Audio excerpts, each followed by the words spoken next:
Universal news के तमाम viewers को मेरा आदाब। आज हम बैठे हुए हैं एंग्लो अरबिक स्कूल में, जिसका इतिहास आप पढ़ेंगे तो आप वाक़ई दंग रह जाएँगे। मेरे साथ मौजूद हैं मौलाना आज़ाद उर्दू यूनिवर्सिटी हैदराबाद के एक्स चांसलर फ़िरोज़ बख्श साहब, जो किसी भी तारुफ़ के मोहताज नहीं है। मदरसों को लेके एक बहुत बड़ी चिंता है।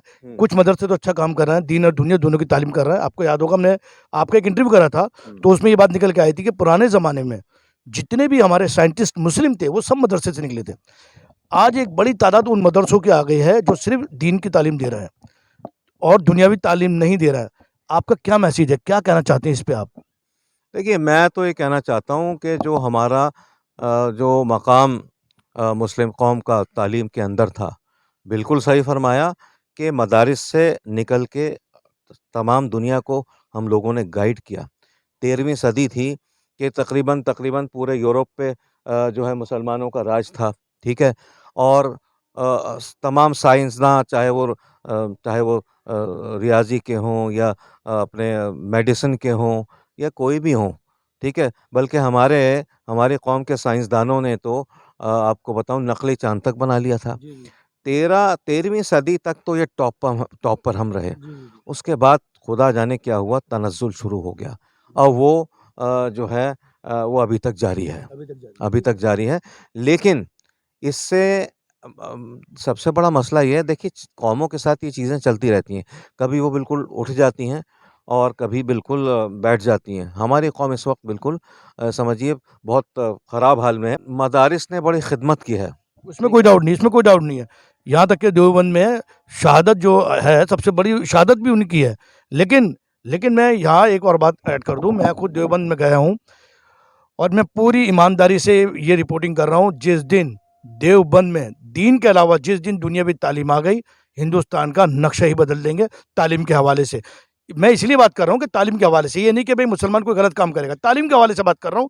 और अगर मौलाना मदनी साहब मेरे को सुन रहा है, जो देवबंद के लोग मुझे सुन रहा है, तो मैं बिल्कुल जिम्मेदारी से रिपोर्टिंग कर रहा हूँ। जिस दिन दुनियावी तालीम में वो आ जाएंगे, तो यकीन करिए यहाँ का नक्शा ही चेंज हो जाएगा मैं तालीम के हवाले से। जी मैं सर। ज़ररान साहब, जी आपने आलिम दीन हैं, बड़ी मैं उनकी इज़्ज़त करता हूँ, पूरी दुनिया उनकी इज़्ज़त करती है। जी हज़रत मौलाना अरशद मदनी और जी उनके भतीजे महमूद मदनी साहब का जी इनकी बड़ी पकड़ है, जी कौम के ऊपर पकड़ है, मुल्क के ऊपर भी पकड़ है।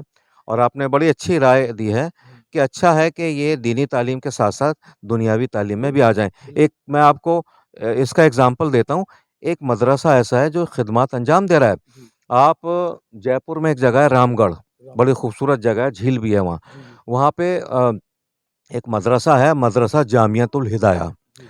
उस मदरसे में दीनी तालीम तो है ही है, हुँ, चूँकि मदरसा है, हुँ। उसमें वहाँ टेक्नोलॉजी वहाँ पे आपको हैरानी होगी, वहाँ पर साइंस के कोर्सेज़ हैं, वहाँ पर खेल-कूद की टीमें हैं, वहाँ पे हिंदी भी पढ़ाई जाती है, वहाँ डिबेटिंग भी बच्चों को सिखाई जाती है, ठीक है? हुँ, हुँ। ये इस तरह का मदरसा वहाँ का है और उसके बच्चे भी चार-दांगे आलम में यानी वहाँ पे पूरी टेक्नोलॉजी की एक लैब है। वहाँ स बच बस अब पहले तो बच शु शु शुरुआत की थी उन्होंने, बच्चों ने साबुन बनाना सीखा और भी चीज़ें बनानी सीखी, कैमरा वगैरह सारा। जी, तो जी। अब ये बहुत आगे बढ़ गए हैं, ठीक है? अल्लाह ने इनको नवाज़ा है और राजस्थान में जो भी बच्चा वहाँ चला जाता है तो राजस्थान में, जी, जी। इसके बच्चे आपको मैं बता दूँ कि इसके बच्चे अमेरिका में जो है वहाँ पर जो यूएनओ है, जी, जी। वहाँ पर इसके बच्चे काम कर रहे हैं, ठीक है? और एक चीज़ और बता दूँ इंटरेस्टिंग चूँकि हम यहाँ बैठे हैं हुँ, एंग्लो अरबिक स्कूल में, हुँ, इसका एक जो एक्स स्टूडेंट है, अब से शायद कोई 15-20 साल पहले की बात है जब मैं यूएसए गया था, हुँ। तो नमाज़ हमने जुमे की वहीं पे वॉशिंगटन में पढ़ी थी।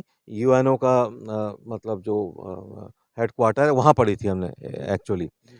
तो वहाँ जो इमाम साहब थे, वो कोई यहाँ से फ़ारिग़ एंग्लो अरबिक से फ़ारिग़ इमाम साहब अच्छा। थे और वो यूएनओ का जो दफ़्तर है, जहाँ टाइपिंग वग़ैरह ड्राफ्टिंग होती है, उसमें वहाँ पर काम किया करते थे।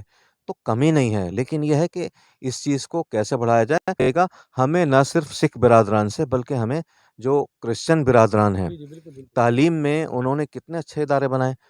हिंदुस्तान में सिख सिर्फ़ 2 ढाई परसेंट, हिंदुस्तान में क्रिश्चियन भी 2 ढाई 3% ज़्यादा नहीं है, जी, जी। लेकिन सबसे अच्छे इदारे जो है इन्हीं लोगों के हैं।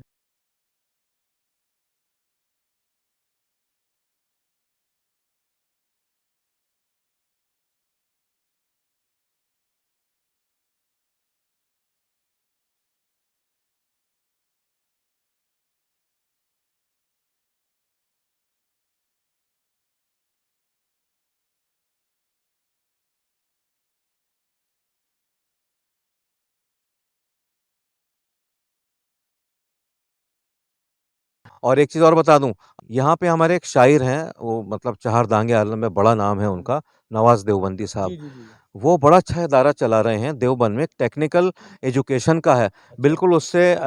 बिल्कुल उससे मिल के चलाते हैं दारुल उलूम से, ठीक जी, है? जी। वहाँ पे बच्चों को टेक्निकल एजुकेशन की तालीम दी जाती है। अलावा इसके ये नहीं कि जैसे हम हमारी कौम को लोग कहते हैं तो शेर व शायरी में जो है निबट गए। नवाज़ देवबंदी ने करके दिखाया। उनका एक बड़ा अच्छा स्कूल चलता है, गर्ल्स कॉलेज चलता है, वहाँ पे मुज़फ़्फ़रनगर में, जी, इंग्लिश मीडियम उनका स्कूल है, अल्लाह उसको नज़र बद से बचाए।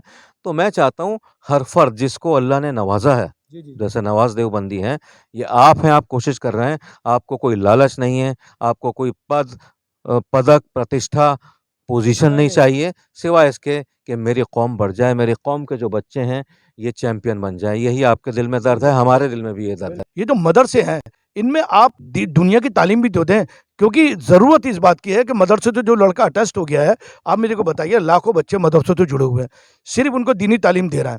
आप ये बताइए क्या फ्यूचर है उन बच्चों, उससे रोजी रोटी कैसे कमाएंगे अपनी वो? अगर आप लाखों बच्चे बिना दुनियावी एजुकेशन के आप खड़ा करेंगे, तो इससे बेरोजगारी फैलेगी, इससे बदअमनी फैलेगी, और इससे ये होगा कि वो जो लड़के हैं वो सिर्फ जो हैं वो तालिब इल्म मिल के रह जाएंगे। उनकी ज़िंदगी ये हो जाएंगी कि आज अगर मेरा काम नहीं चल रहा तो मैं मस्जिद मदरसे में कहता हूँ 100 बच्चे भेज दीजिए, मुझे उनको खाना खिलाना है, कुरान पढ़ेंगे, मेरे खैर घर में खैर बरकत होगी। क्या उनकी ज़िंदगी इसी में कटेगी?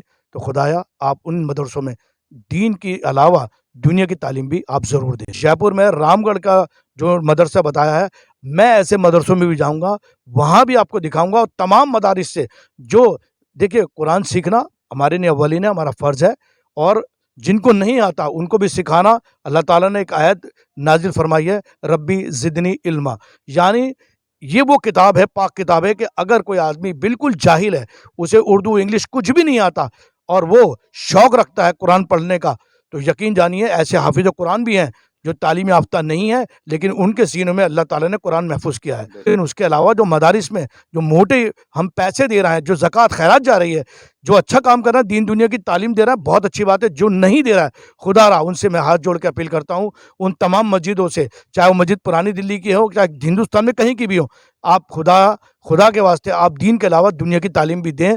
जिस दिन ये होगा, तो जो मुसलमान जो पिछड़ रहा है, जो मिसकम्युनिकेशन हो रहा है, कि जो मुसलमान जो तालीम याफ्ता नहीं है, उसका रीज़न ये है कि कारोबार नहीं है, उसका रीज़न ये है कि आप स्कूलों में नहीं जा रहा, आप कॉलेज में नहीं जा रहा। जो दूसरे लोग हैं, जो नई जनरेशन, उनमें गैप आ गया है। जो उनके दिमाग में बिठाया जाता है कि मुस्लिम ऐसे होते हैं, वो कहते हैं हाँ, होते होंगे ऐसे, क्योंकि आप ना कॉलेज में हैं, ना अच्छे स्कूलों में हैं, ना आपके पास बिज़नेस है। आप लेबर क्लास बन के रह गए हैं। आप एजुकेशन लेंगे, कम से कम इस देश के अंदर जो फ़िरका परस्ती की लहर है, वो कहीं न कहीं ख़त्म होगी, और ये कौम उरूज पे पहुँचेगी। और मैं बेहद शुक्रिया अदा करता हूँ फ़िरोज़ बख्श साहब का, बहुत काबिल इंसान है, बहुत खिदमत करते हैं। आज हम यहाँ मिले हैं एंग्लो अरबिक स्कूल में, और ये हमारे एपिसोड जारी रहेंगे। इसी के साथ मैं आपसे इजाज़त लेता हूँ। Uniworld news bureau, Anglo Arabic school, New Delhi.